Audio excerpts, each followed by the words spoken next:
Y a-t-il une vie après la mort? Confirmation. Oui. Nous avons tous à un moment donné, peut-être tout de suite après le décès d'un ami ou la famille, ressenti un vide au creux de l'estomac, ce sentiment de solitude qui nous envahit quand une vie touche à sa fin. Jésus offre des messages réconfortants, et répond sans équivoque à toutes nos questions au sujet de la mort et de la vie future. Le commencement de l'homme, la création. Genèse 2, 7. L'Éternel Dieu forma l'homme de la poussière de la terre. Il souffla dans ses narines un souffle de vie, et l'homme devint un être vivant. Dieu façonna Adam de la poussière de la terre. Il avait un cerveau prêt à penser, du sang dans ses veines prêt à couler. Puis Dieu souffla dans ses narines, le souffle de vie, et Adam devint un être vivant, en hébreu veut dire, âme vivante. Le souffle de vie, fit d'Adam, un être vivant, ou une âme vivante. Nous pourrions écrire l'équation comme suite.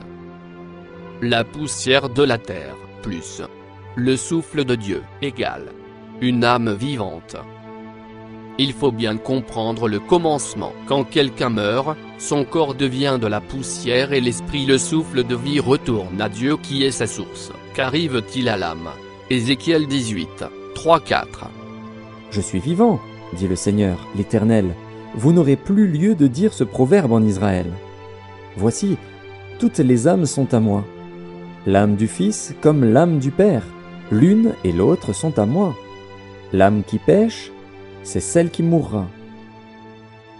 L'âme meurt. Elle n'est pas immortelle en ce moment sur terre. Elle peut périr. Mais où? La mort n'est pas la fin de l'histoire. 1 Thessaloniciens 4, 13, 16, 18. Nous ne voulons pas, frères, que vous soyez dans l'ignorance au sujet de ceux qui sont morts, afin que vous ne soyez pas dans la tristesse comme les autres qui n'ont pas d'espérance. Car si nous croyons que Jésus est mort et qu'il est ressuscité, nous croyons aussi que Dieu ramènera par Jésus et avec lui ceux qui sont morts. Voici en effet ce que nous vous déclarons d'après la parole du Seigneur. Nous, les vivants, restés pour le retour du Seigneur, nous ne devancerons pas ceux qui sont morts. Ceux qui ont accepté Christ comme leur sauveur, sortiront de leur sommeil au son de sa belle voix qui descendra du ciel. Car le Seigneur lui-même a un signal donné, à la voix d'un archange et au son de la trompette de Dieu, descendra du ciel, et les morts en Christ ressusciteront d'abord. Ensuite, nous qui serons encore en vie, nous serons tous ensemble enlevés avec eux, sur des nuées à la rencontre du Seigneur dans les airs, et ainsi nous serons toujours avec le Seigneur. Encouragez-vous donc les uns les autres par ces paroles. Apocalypse 21, 4-8. Il essuiera toute larme de leurs yeux, la mort ne sera plus, et il n'y aura plus ni deuil, ni cri, ni douleur, car ce qui existait avant a disparu. Celui qui était assis sur le trône dit « Voici, je fais toutes choses nouvelles. » Il ajouta « Écris cela, car ces paroles sont dignes de foi et vraies. » Puis il me dit « Je suis l'alpha et l'oméga, le commencement et la fin. À celui qui a soif, je donnerai à boire gratuitement de la source de l'eau de la vie. Le vainqueur recevra cet héritage, je serai son Dieu, et il sera mon fils. Quant aux lâches, aux incrédules, aux pécheurs, aux abominables, aux meurtriers, à ceux qui vivent dans l'immoralité sexuelle, aux sorciers, aux idolâtres et à tous les menteurs, leur part sera dans les temps ardents de feu et de soufre. C'est la seconde mort. Donc il y a deux morts, celle de la chair et celle de l'âme. Premier exemple, la chair, l'âme et l'esprit. Prenons une marionnette, la marionnette égale chair, le fil égale âme, la croix ou le bâton égale l'esprit. L'esprit, le bâton, commande la marionnette, la chair, donc l'esprit fait bouger la chair, mais l'âme fait tenir la chair, et si on coupe le fil de la marionnette tombe, il n'y a plus l'esprit et ni l'âme. Ça c'est la mort de la chair, mais l'âme que Dieu nous l'a prêtée, elle vit encore. ce que Jésus nous disait quand il devait ressusciter au troisième jour. Deuxième exemple, la chenille qui se transforme en papillon. Troisième exemple, la graine qui se transforme au moment qu'elle sort de la terre. Quand vous plantez une graine dans le sol, ça va produire un arbre, ou une plante ou un légume, etc. C'est la transformation. Prenons l'histoire d'Adam. Genèse 2, 16-17. L'Éternel Dieu donna cet ordre à l'homme. Tu pourras manger de tous les arbres du jardin, mais tu ne mangeras pas de l'arbre de la connaissance du bien et du mal, car le jour où tu en mangeras, tu mourras. Il dit bien l'arbre de la connaissance, et si tu mangeras, tu mourras. C'était un ordre que Dieu donna, mais Adam et Ève ils n'avaient pas écouté. Dieu dit. Genèse 3, 9-10. Mais l'Éternel Dieu appela l'homme et lui dit « Où es-tu » Il répondit « J'ai entendu ta voix dans le jardin et j'ai eu peur, parce que je suis nu et je me suis caché. » Et l'Éternel Dieu dit « Qui t'a appris que tu es nu ? Est-ce que tu as mangé de l'arbre dont je t'avais défendu de manger ?» Ça veut dire qu'Adam et Ève ne savaient pas qu'ils étaient nus avant de manger le fruit. C'est là où le Seigneur nous fait comprendre comment en vivre avant le péché. Que dit la Bible ? Daniel 12, 4.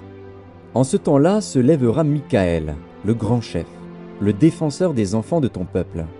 Et ce sera une époque de détresse, telle qu'il n'y en a point eu de semblable depuis que les nations existent jusqu'à cette époque. En ce temps-là, ceux de ton peuple qui seront trouvés inscrits dans le livre seront sauvés. Plusieurs de ceux qui dorment dans la poussière de la terre se réveilleront, les uns pour la vie éternelle, et les autres pour l'opprobre, pour la honte éternelle.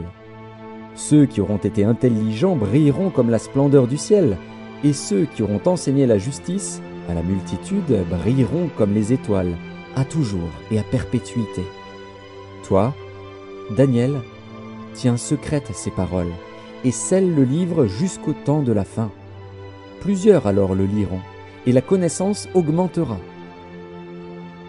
La suite de Adam. Que dit Dieu ? Genèse 3, 21-23. L'Éternel Dieu fit à Adam et à sa femme des habits de peau, et il les en revêtit. L'Éternel Dieu dit « Voici, l'homme est devenu comme l'un de nous, pour la connaissance du bien et du mal. Empêchons-le maintenant d'avancer sa main, de prendre de l'arbre de vie, d'en manger et de vivre éternellement. » Et l'Éternel Dieu le chassa du jardin d'Éden pour qu'il cultivât la terre, d'où il avait été pris. Dieu dit bien, l'homme est devenu comme l'un de nous, en pluriel, le Père et le Fils, car eux deux connaissent le bien et le mal. Ceux qui aiment Dieu n'ont point besoin de craindre la mort. Jésus tient les clés de la mort. Apocalypse 1, 18-19. Et le vivant. J'étais mort, et voici, je suis vivant au siècle des siècles. Je tiens les clés de la mort et du séjour des morts. Écris donc les choses que tu as vues, et celles qui sont, et celles qui doivent arriver après elles. La mort ne régnera pas toujours en ce monde. Le diable, les méchants et le tombeau vont périr dans Apocalypse 20, 14-15. Et je vis les morts, les grands et les petits, qui se tenaient devant le trône. Des livres furent ouverts, et un autre livre fut ouvert, celui qui est le livre de vie. Et les morts furent jugés selon leurs œuvres, d'après ce qui était écrit dans ces livres. La mer rendit les morts qui étaient en elle. La mort et le séjour des morts rendirent les morts qui étaient en eux. Et chacun fut jugé selon ses œuvres. Et la mort et le séjour des morts furent jetés dans l'étang de feu. C'est la seconde mort, l'étang de feu. Quiconque ne fut pas trouvé écrit dans le livre de vie fut jeté dans l'étang de feu. Encore une fois il dit bien, je vis les morts qui furent jugés. Vous croyez vous débarrasser si facilement. C'est la souffrance, c'est la deuxième mort. C'est la séparation avec Dieu éternellement. C'est pour cela que Jésus est venu sur la terre. Jean 17, 5. Et maintenant toi, Père, glorifie-moi auprès de toi-même de la gloire que j'avais auprès de toi avant que le monde fût. Il est mort pour nous sauver. Luc 12, 15 à 21. Puis il leur dit, « Gardez-vous avec soin de toute cupidité, car la vie d'un homme ne dépend pas de ses biens, même s'il est dans l'abondance. » Il leur dit cette parabole. Les terres d'un homme riche avaient beaucoup rapporté. Il raisonnait en lui-même, disant, « Que vais-je faire? Car je n'ai pas de place pour rentrer ma récolte. » « Voici ce que je vais faire, se dit-il. J'abattrai mes greniers, j'en bâtirai de plus grands, j'y amasserai toute ma récolte et tous mes biens, et je dirai à mon âme, « Mon âme, tu as beaucoup de biens en réserve pour de nombreuses années.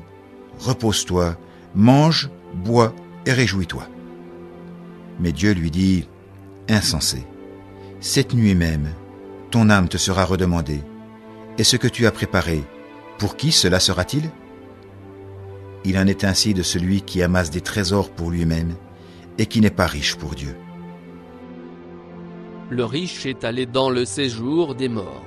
Exemple, quand la police se saisit d'un meurtrier, ce dernier est automatiquement incarcéré en attendant son jugement. Eh bien, c'est pareil pour ceux qui meurent. Le riche vivait sa vie comme il l'entendait. Il n'avait pas d'égard pour les autres, parce qu'il ne connaissait pas Dieu. Il était méchant et cruel.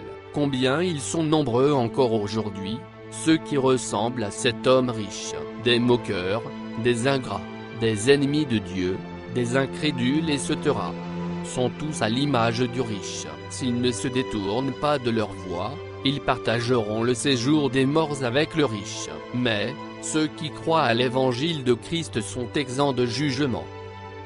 Romains 8, 1. Il n'y a donc maintenant aucune condamnation pour ceux qui sont en Jésus-Christ. On vivra comme Jésus, c'est ça la deuxième vie, une vie éternelle qu'on meurt jamais.